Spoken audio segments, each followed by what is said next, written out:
Hola, konnichiwa, ¿cómo estás hoy? And здравствуйте.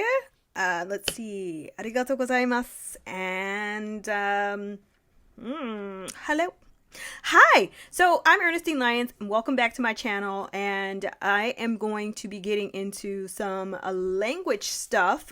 Here's my linguistics books, and there's so much that you can learn about languages. And on this channel, I have spent a lot of time talking about languages of the world. I know that we spent a lot of time in the fall going summer, late summer, early fall, going over the languages of Central Asia, some languages of North America, particularly Navajo, Choctaw, and languages from Kazakhstan, Uzbekistan. But there are writing systems that are just as complex as the languages, and writing systems are actually a construct. So the languages, they form naturally, and they exist, and babies learn languages from their environment, and anyone can really, once they're submerged in an environment, they can pick up a language.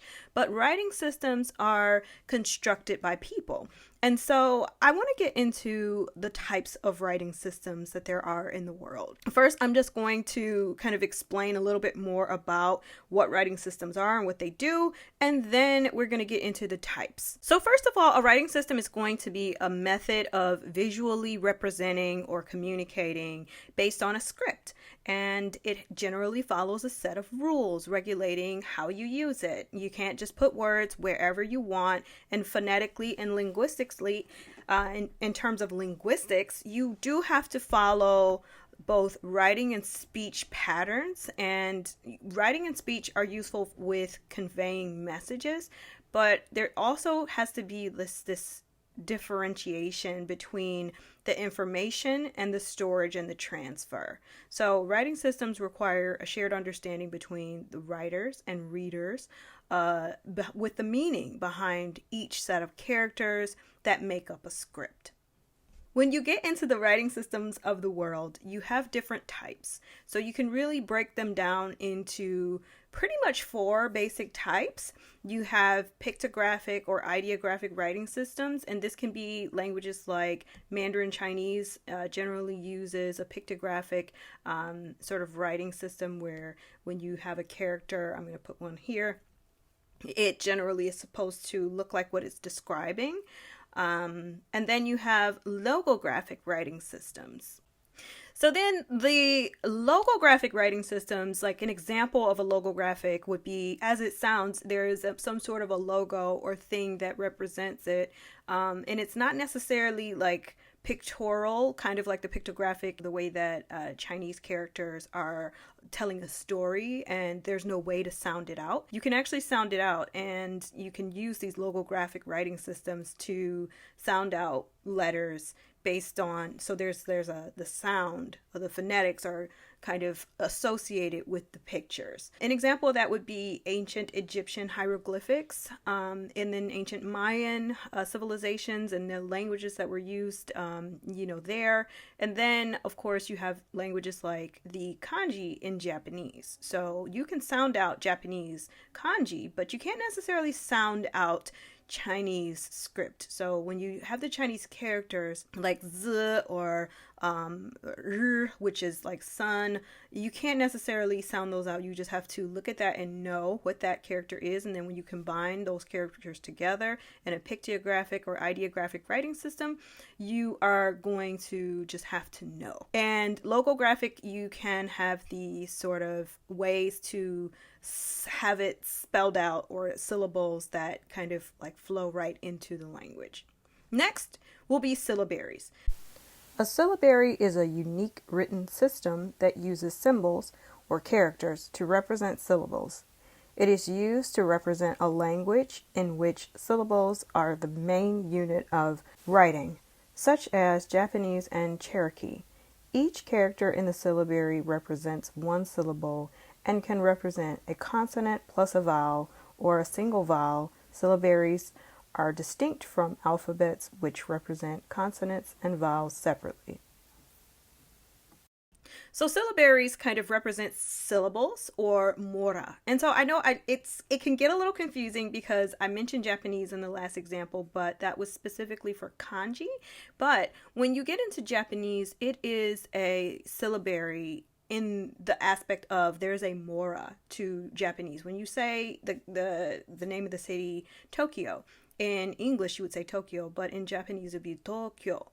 So it has this sort of like cadence to it. So because you're spelling things out based on syllables, and this is with regard to katakana, hiragana, and not so much kanji. Okay, so other languages like Cherokee, is also a syllabary language, and there are lots of other languages, less commonly taught languages and more obscure ones that are spoken all over the world that have those kind of graphemes that represent syllables. Next would be the segmental scripts. And among these would be one of my favorites, which is abjads. So abjads are going to be words in which you have a cluster of consonants. And Arabic is an abjad. So Arabic and Hebrew are abjads because you have these diacritical marks over the consonant clusters. So I'm going to put a writing system up here, but I'm going to use the word salam in Arabic, which means peace, or SLM. So SLM are the consonants, and you can add all sorts of diacritical marks to change where the vowel or the vowels are going to fall. And you have fatha, kasra, dhamma, and these are all the vowels, and you can put them either above and below those consonants, and then it's going to change the meaning. It's going to change the word, and it gets really fun to kind of move around these things and then figure out and configure and see how many ways in which you can change those abjads and kind of move the alphabet around, but of course there are rules too. Okay, but a little bit more about the segmental scripts. So the graphemes represent the phonemes, or like the basic unit of sound in a language.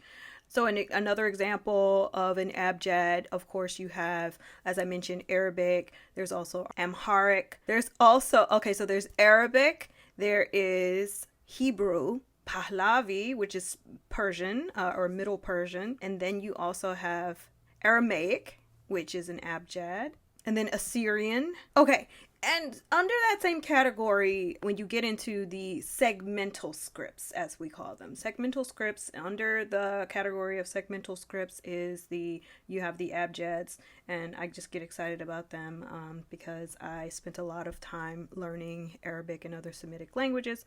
So there's also the true alphabets, and the true alphabets would be among them another one of my favorites, the Cyrillic alphabet, which is the basis for a lot of languages in Central Asia, and of course Russian, Ukrainian, Belarusian, Tajik, Kazakh, Kyrgyz, Tajik, Mongolian, Turkmen, and of course Uzbek, and Karakalpak. But then you also have the Latin alphabet, which is what we use. So the Latin alphabet, it is the basis for English, and those alphabets have evolved over time, but they come out of Latin and from Rome, and so they're the basis for all of the Romance languages. Those are the most commonly taught kind of languages, and a lot of other languages have adopted that Roman alphabet or that Latin alphabet. And so now that Romanization, you even see that when you're a native English speaker and say you have a Romanization of some other language, like I mentioned Arabic, I mentioned Mandarin Chinese, Japanese, they all have a Romanization so that you can learn the language and try to fit in the sounds to accommodate whatever that language is. So the Roman alphabet and the Cyrillic alphabet are some examples of true alphabets, and they're under the category of segmental scripts. So those segmental scripts are really fun when you're into languages like I am. So, and there are a lot of them.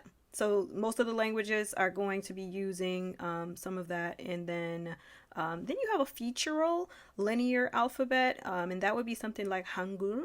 I spent a lot of time learning Korean, so the Hangul script is something that is kind of invented, and for thousands of years in Korea, people actually just used the Mandarin Chinese or Chinese characters as a writing system.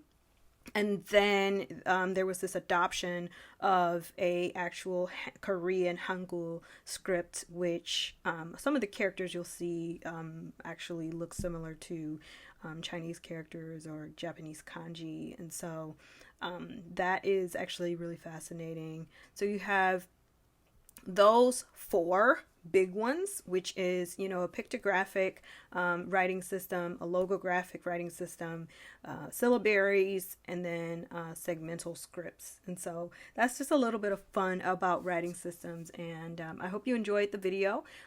Please feel free to comment with more language stuff. What did I miss? What was there something that you like to see expand upon? And what ways can we talk more about the love of learning languages and including writing systems in them? Because we've talked a lot about languages, but writing systems are just as instrumental, even though they're kind of a construct, because you can become completely fluent in some language and never necessarily learn the writing system, which in the 21st century might be a little hard because we live in a digital world where we have to type things. But if you were to be dropped in a remote island, you can pick up a language just to communicate, to survive, and speak those languages. But the writing systems are complex. They have rules. They have grammar, syntax, phonetics, and all of that connected to it, and how you sound out things.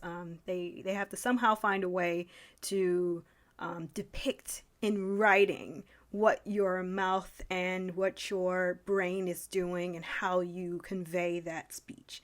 So once again, I'm Ernestine Lyons. Thank you so much for watching my channel, and remember to like, comment, and subscribe if you like language learning content, world travel, international everything, and local politics. It's global meets local here. So thanks for watching, and have a great one.